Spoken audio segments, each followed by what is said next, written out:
You know, I might board out the one Maelstrom Pulse if I were Scott Robbins, because one Maelstrom Pulse in the board makes his Burning Wishes turn Maelstrom Pulse on. Right. Whereas one Maelstrom Pulse in the main is a card you have to find with a Sylvan Library. Yeah. Of which he only has one. Right. I agree with you. I'm with you on that. I think that seems like a decent move there. On the other side of the universe, Max, he's definitely bringing in a Crucible of the Worlds in this matchup. It's a #1 target there. Crucible of Worlds for sure. I don't mind Threads of Disloyalty against Bob and Tarmogoyf. Yeah. One copy of that. He's got an Elspeth in the board, which just can really take over a game, just adding to the clock. +3/+3 of a spell, even just a spell starter sprite, you know. I don't mind Relic of Progenitus against either Life from the Loam, Tarmogoyf, or Knight of the Reliquary. Yeah. Or he saw Grove of Burnwillows. He can presume there's probably Punishing Fire. So 2 relics are definitely coming in.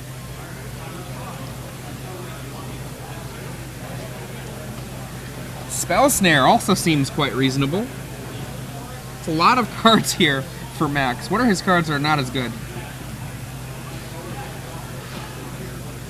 Strangely, I think Mental Misstep is one of the cards that's not as I good. was just about to ask you what mental misstep targets are available over It there gets on the other side. Swords and Thoughtseize.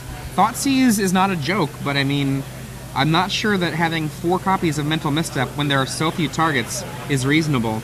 I think he could presume, though, Mental Misstep might fight a Blast. So Right. keeping that in makes it more reasonable. He did see, or at least we saw blasts, and I assume Max did too, because Scott, when he resolved the Burning Wish, was no.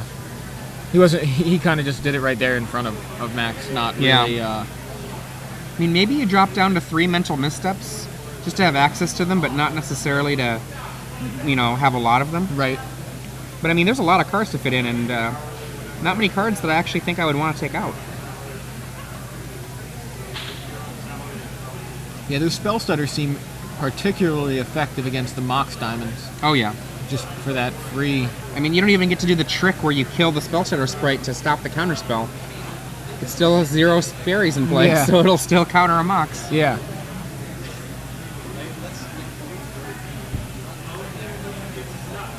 Scott Robbins contemplates his hand. He looks like he's ready to keep it.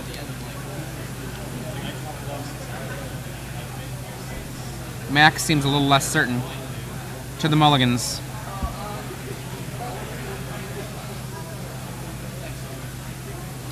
For those of you who are interested in such things, congratulations to Gabriel Nassif. It's his wedding day today. He married top 16 competitor Liz Limpecki. Liz Limpecki getting top 16 at Grand Prix Milwaukee a couple of years back.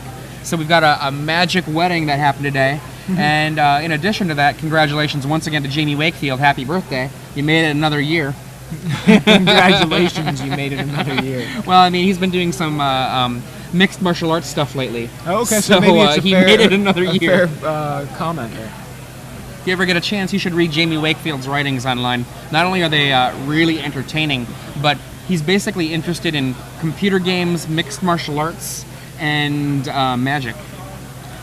He also wrote Quest for the Pro Tour, isn't that right? His books about magic are awesome. With the game in play, Scott Robbins, turn 1, Mox and Taiga, go. Mox is one of my favorite cards right now. Cycle, Tranquil Thicket. No other cycles. You can see the Red Elemental Blast in his hand. Wasteland knocks out the Tundra. Mana spin to the pool. I bet you we're going to see an attack declaration, see if a Brainstorm comes out. Attack? What you got? Anything? Anything? Nope. Well, I don't have anything for my second main phase either. Island from Max. Grove of the Burnwillows. If this is a Life from the Loam, it's going to be the beginning of Danger Times. Tarmogoyf. The much less scary. Does he want to fight for the Tarmogoyf? I guess he says sure.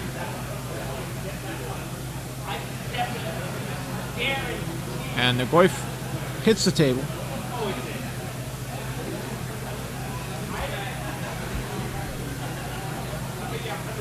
Max debating on which line to play, and it is a simple basic plane, so Unwastelandable for Max. In comes the Goyf. It's pretty small. It 2-3? might be a 2-3 if Scott has that right. I bet you he's correct. Lands an Warrior. instance, I think. Knight of the Reliquary. How do you feel about that? Perhaps a card that might the reminder die. Swords to Plowshares removes Knight of the Reliquary from the game. Not in the graveyard, Scott. Not in the graveyard. There you go. Tarmogoyf cares about that guy. Gotta get him out of the graveyard. Exactly.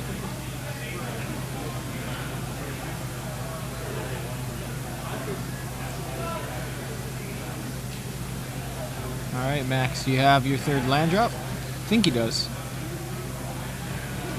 Yes. And it is Mutavault from Max. Looks like a Devastating Dreams in Scott's hand. In for 2. I think we're going to see a Dark Confidant. Dark Confidant's cast. Max takes a gander, thinks about it. Swords to Plowshares on the Dark Confidant.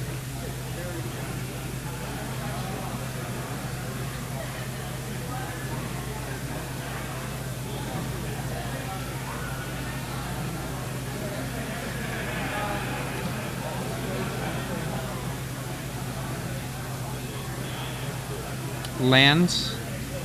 A Jace here would be particularly devastating. Nope. Go. Not sure what's in Max's hand here. Maybe more reactive spells, but A Vendilion Click can block and kill the Tarmogoyf right now.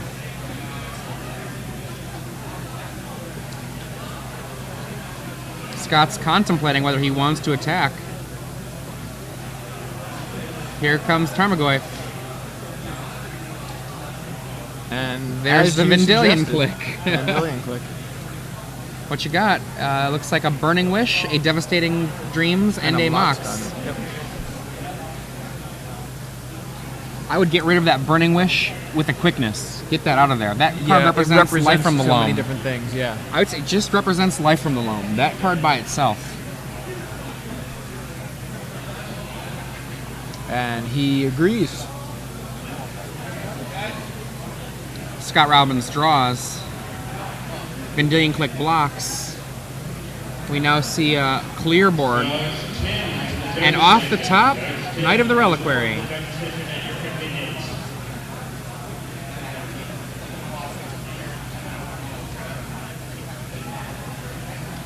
This is a big moment here for Max. He knows his opponent's hand. It's a fairly weak hand. What's he going to do about it? Plays a Polluted Delta. Taps 4 for Jace the Mind Sculptor. Oh, bounce to the Knight of the Reliquary. So Max is taking control. Scott needs a life from the loam right now, or it's just not going to be good enough. Maze of Ith. I don't even know about laying that Maze of Ith.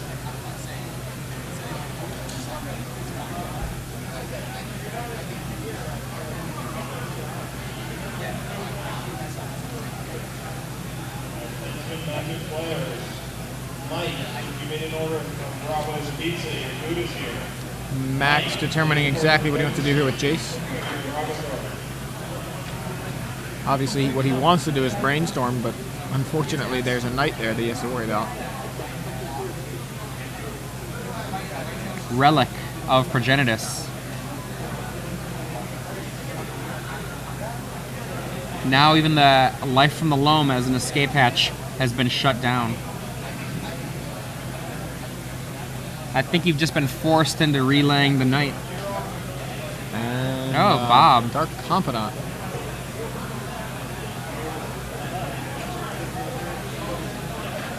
Says go.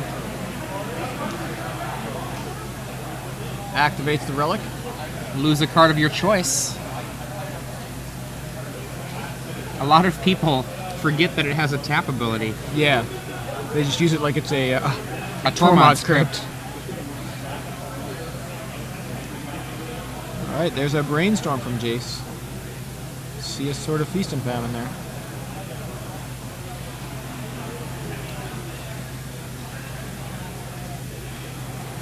Two back. Do you shuffle them away? thinking about what exactly he's putting back. I think because he may end up shuffling them away. Does look like he's going to keep that sword, which to me means he probably doesn't have a Stoneforge, but I thought I saw one in his hand. So maybe he wants to Stoneforge into Batterskull. Yeah, I think that's what he's going to do. Stoneforge into Batterskull. Yeah, there it is. And then he's going to, and now, you know, his opponent knows, okay, he has Batterskull in hand, but doesn't expect the Feast and Famine. And either way, now has two very, very strong pieces of equipment that he's going to have to deal with or find an answer for pretty quickly.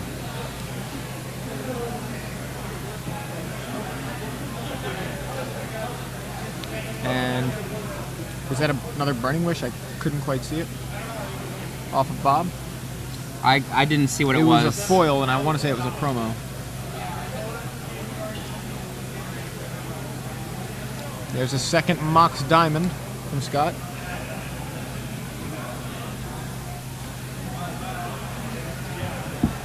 In comes Bob, offering a trade with Stoneforge Mystic, or perhaps Mutavault. Remember, Scott does have the possibility of using Instants, but not in this case. Does not have one to play. 4 mana available off of the Moxes. See a Punishing Fire. That's what that was. I thought it was a promo, but it was a foil Punishing Fires. Targeting Max will likely be redirected to the Jace. It resolves. Jace dies. That was a good moment for Scott. Yeah, Scott's still nice in trouble. plays. Please remove a card of your choice, says Max.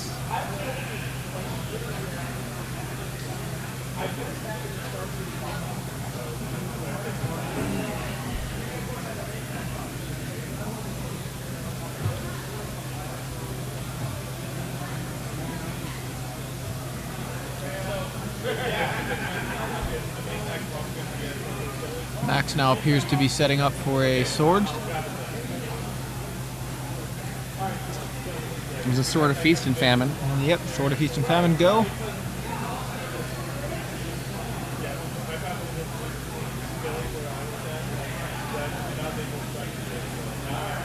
Knight of the Reliquary. Max allows that to resolve. That unanswered Dark Confidant really gave Scott a kind of some fresh energy there.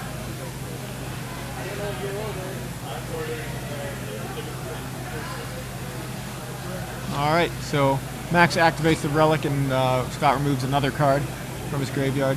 Wrath Max of has God. Wrath Nice. of God during his turn. But that Maze of Ith actually is going to be somewhat troublesome because a creature with a sword or a germ holding a Batterskull isn't very threatening right now. That's all he's got is one creature attacking. Tarmogoyf. Lose a card. Tarmogoyf gets a little bit smaller.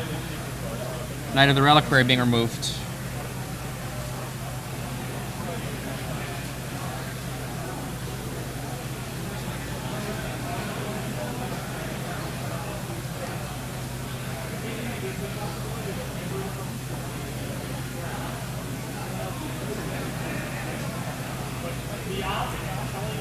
And he has a second Stoneforge Mystic in hand.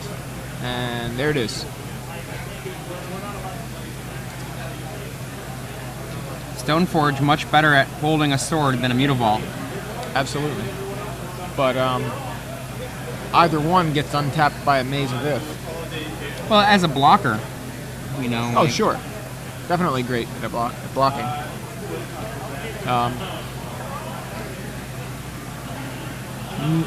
Interestingly, now Scott knows that Max probably has the Batterskull. Actually, no, already knew he had the Batterskull. Knows that Max has no other equipment because he just shuffled his library and didn't find an equipment off of the Stoneforge. Does he still have that Devastating Dreams? I believe so. He hasn't cast it, and there's been no reason to discard it. Attacks with Tarmogoyf.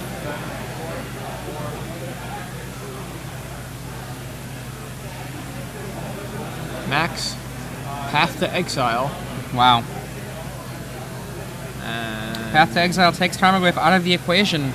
brings in the whatever basic land he has in his deck. A forest? Forest. And there it is. And that's it. Any more paths to exile are going to be free, per se. You know, cost of white mana, and they're going to be like swords to plowshares that don't gain anybody any life.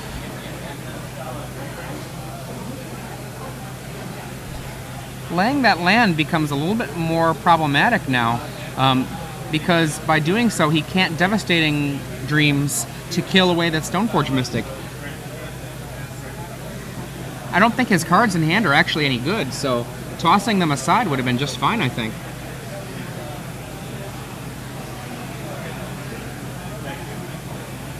Sword is equipped to the Stoneforge Mystic. And it's a go. Not bothering to make the Maze of Ith do its work. Meanwhile, drip by drop, the Relic of Progenitus has been eating away at the graveyard.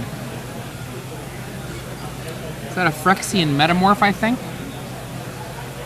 Maybe. I can't quite make out that card. Oh, it's a Life from the Loam.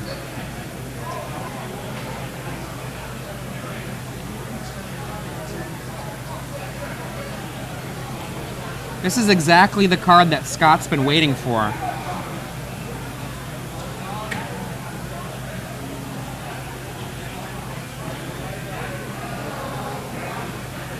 Now, Scott's graveyard is merely 2 cards, a Punishing Fire and a Life from the Loam.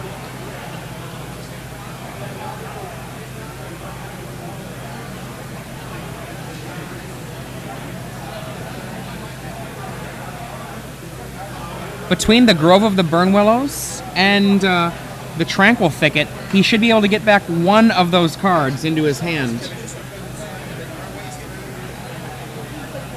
We get a Batterskull in play at the end of the turn from the Stoneforge Mystic.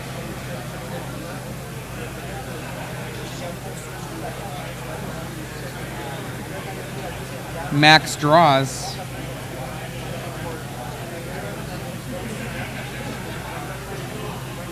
The time is ticking down.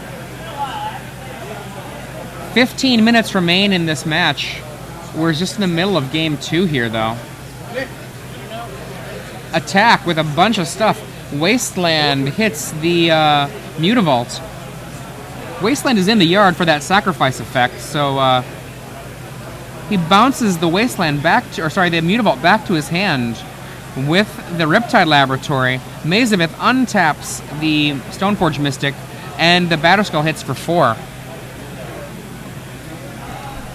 For those of you who are just joining us, this is Adrian Sullivan. I'm here in the booth with Joey Pasco. This is round 8 of the Star City Games Live Open Series here in Boston. On the left, Scott Robbins with Agrolome, and Max, I am going to pronounce his name wrong. I believe it's Tietze, I don't know. Max with a Stoneblade there on the right. A fetch from Windswept Heath. In response to the activation of Relic of Progenitus. Which I assume just means he wants to have that fetch line be what he removes. No, he's gonna cycle. He's gonna cycle, and I think he's gonna get back a Life from the Loam. Okay.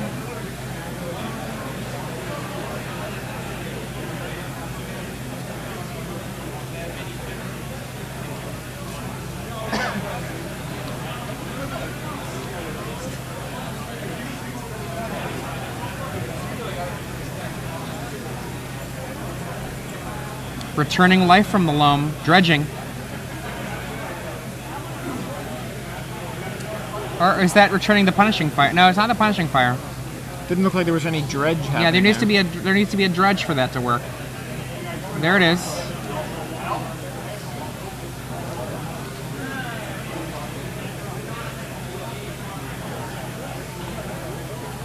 We might see another. Okay, the relic was tapped. It hadn't been used yet. Right, exactly. There we go. Okay. Wow. No, no Max activation of the Grove of Burnwillows in response to get back the Punishing Fire.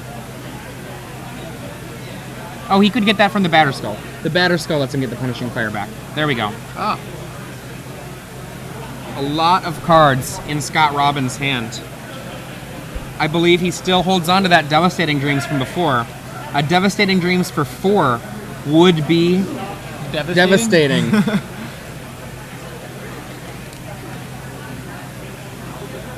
Mox, I guess he's not going to devastate for 4. There goes a Grove of the Burn Willows, I believe. Yeah, foil. 2 mana. Life from the Loam. Get back what I just discarded to the Mox. Lay it. Lay it, yeah. And... well, maybe I want to cast something. I got a Punishing Fire. Return the Punishing Fire.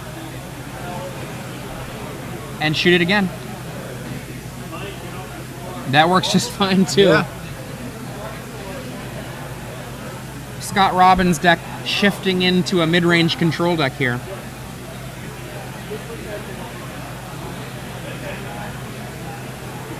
Scott trying to take a look at what exactly he lost to that relic.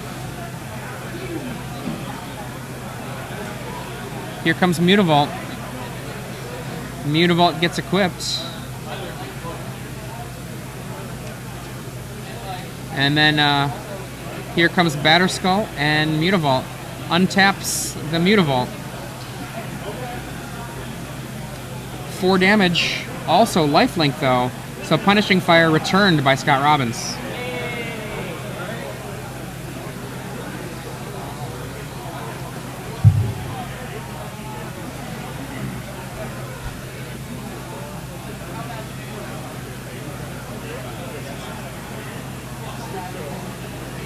Fetch from Max.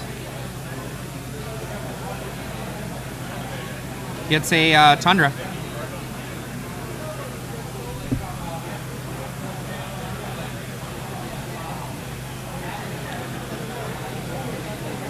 Crucible of Worlds. Oh boy, that's devastating. Yeah, I mean, that can make a huge difference. And he, Max replays a Polluted Delta and immediately cracks it to get another Tundra. Crucible of Worlds, clutch right here, especially in this matchup.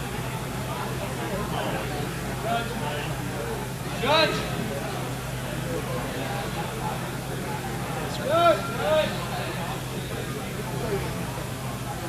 Wow. Unfortunately for Max, he popped that relic, which actually, I think, removed his wastelands from the game as well, at least a single wasteland, Yep. which he would have been able to use on that Maze Abyss, which is keeping Max from efficiently doing any damage to Scott. Yeah, or doing very much. Life from the Loam looks like it was not returned for the dredge ability by Scott. It's kind of surprising to me.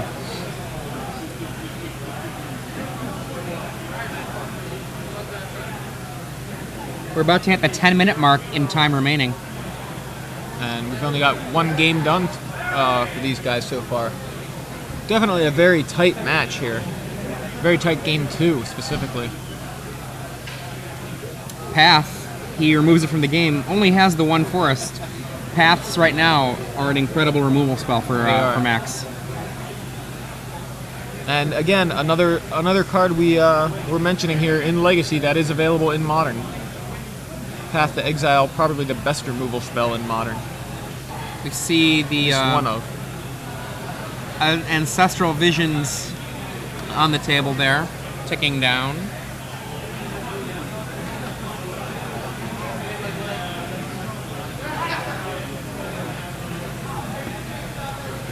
Yeah. There was no search attempted because there were just no basic lands left. Right, there's only a in single Scott's forest. deck. Just 1 forest in that list. Punishing Fire returned to hand. Yeah, so this is in response to the equip. Shoot the Germ. So double Punishing Fire. The Germ is dead.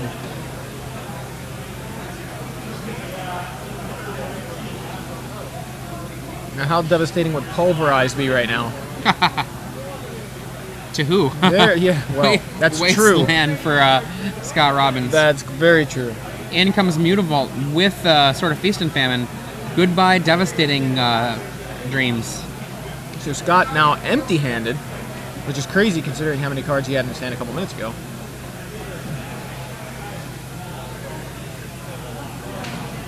I really think a few turns ago he missed a huge opportunity to cast Devastating Dreams for 4 and practically wipe Max off the face of the earth. Yeah, there would have been. I mean, the Crucible would have helped Max dig back in. Yeah, but I mean, it would have been versus a Life from the Loam. Right. It would have definitely been a lot better for Scott to be in that position than the one he's in right now. End of turn, return Batterskull. And again, I wonder, why did not Scott return the Life from the Loam? He just drew.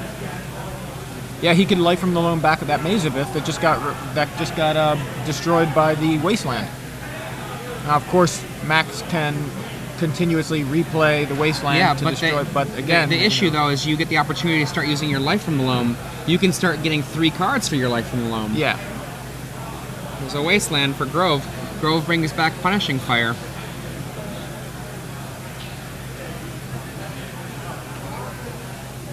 I mean, is Scott just thinking he's going to live off of the Punishing Fire alone? I mean, it actually seems like a recipe for a 1-0 loss in this. Yeah.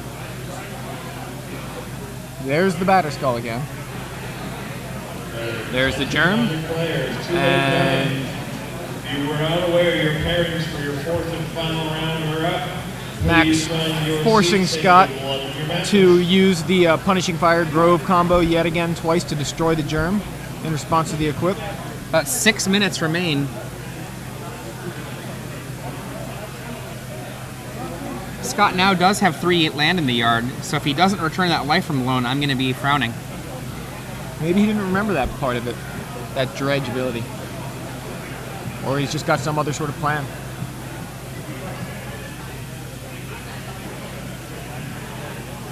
Dredge, dredge, dredge. Yeah, at least it looks like he's thinking about it. Dredge. It's the very bottom card of your graveyard. There it is. There it is. Dredge, yes. Now, with any luck for him, he'll get a Tranquil Thicket or a Forgotten Cave in there. He hit, I want to say, Red Elemental Blast, potentially Burning Wish, and Tarmogoyf. I want to say he definitely hit the Goyf and the Blast. It's about the blurriest part of the table there. Tough to see. And he gets back 3 lands, including very likely that Mazavith, which will provide an additional layer of defense. Plays another Punishing... Grove of the Barren Willows.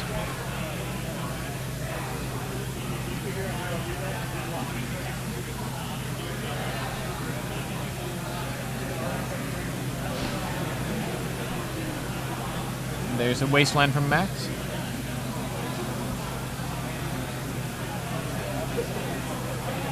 Wastes the Grove, which again activates to return the Punishing Fire.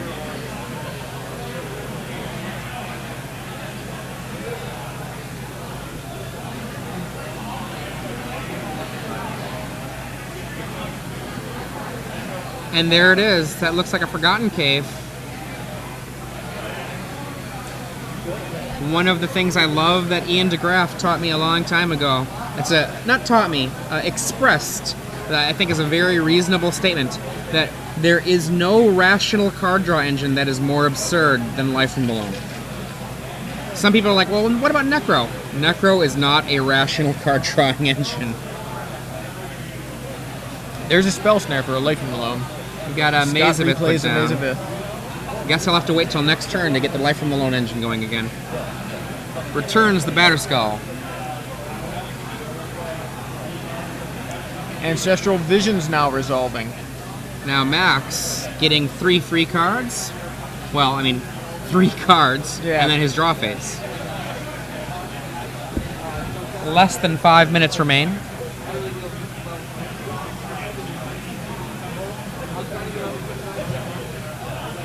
Max replays Wasteland.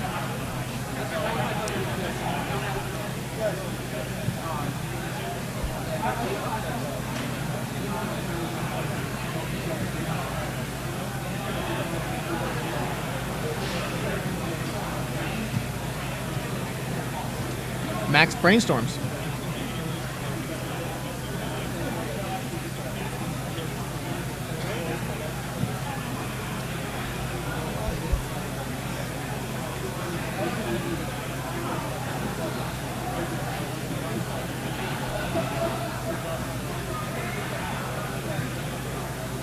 taking a look at Scott's graveyard, but trying to make a decision on how to just do that last 11 damage there. I know that sounds like kind of foolish. And just that little bit of 11 life. Another wasteland. Goodbye, Grove.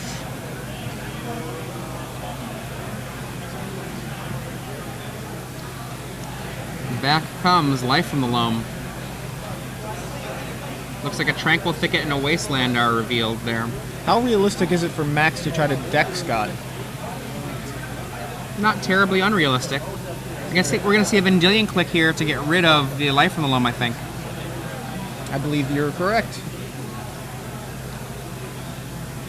Okay, it resolves after targets are announced. I'll punish it. I'll return it. Yeah. Wah, wah, wah. Life from the Loam on the bottom. A fresh card for Scott. What you got there, Scott? Something exciting? He only has 3 Life from the Loams in his deck, right? 1 in the sideboard, which he could, of course, Burning Wish for, right? Thoughtseize. Let me see your Vendilion click. Let me see. Let me show you my Vendilion click.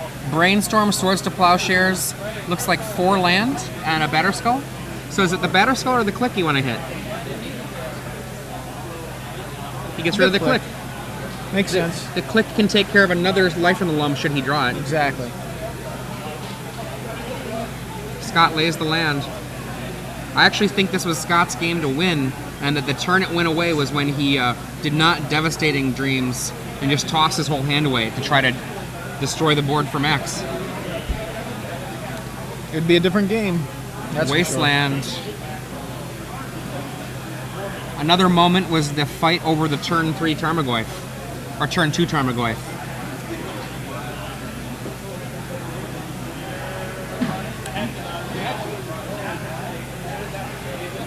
Sword. There is no maze, it's been destroyed. In comes the Mutavault. Untap all of these lands. Including the Mutavault. Untap little Mutavault. Yeah, there you go. Let's tap it for mana.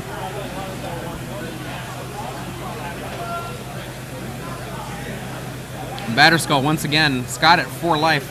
Basically no card that I can think of that'll stop him from losing this one.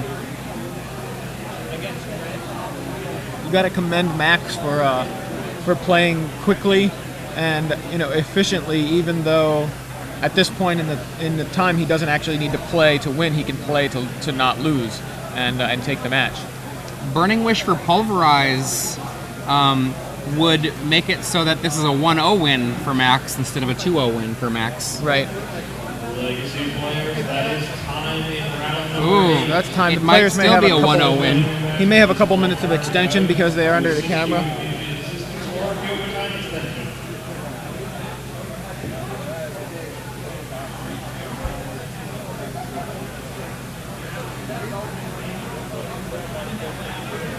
Calcano knocked out by Baccio.